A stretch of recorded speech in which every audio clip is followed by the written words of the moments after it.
Since this massive years-long scam came to light, you have said repeatedly, quote, "I am accountable." But what have you actually done to hold yourself accountable? Have you resigned as CEO or chairman of Wells Fargo? The board, I serve at Have you resigned? No, I've not. All right. Have you returned one nickel of the millions of dollars that you were paid while this scam was going on? The board will take care of that. Have you returned one nickel of the money you earned while this scam was going on? And the board will do... I will take that as a no then. Have you fired a single senior executive? And by that, I don't mean a regional manager or a branch manager. I'm asking about the people who actually led your community banking division or your compliance division. We've made a change in our regional, to lead our regional bank. I just said, I'm not asking about regional managers. I'm not asking about branch managers. I'm asking if you have fired senior management, the people who actually led community banking division, who oversaw this fraud, or the compliance division that was in charge of making sure that the bank complied with the law.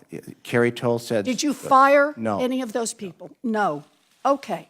So you haven't resigned. You haven't returned a single nickel of your personal earnings. You haven't fired a single senior executive.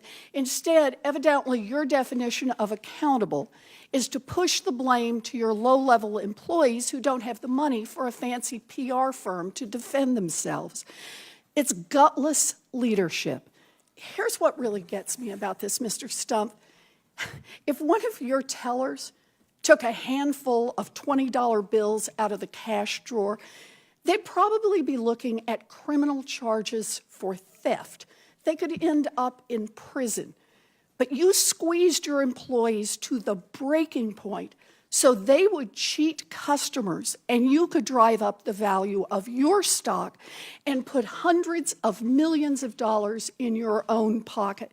And when it all blew up, you kept your job, you kept your multi-million-dollar bonuses, and you went on television to blame thousands of $12 an hour employees who were just trying to meet cross-sell quotas that made you rich. This is about accountability. You should resign. You should give back the money that you took while this scam was going on, and you should be criminally investigated by both the Department of Justice and the Securities and Exchange Commission.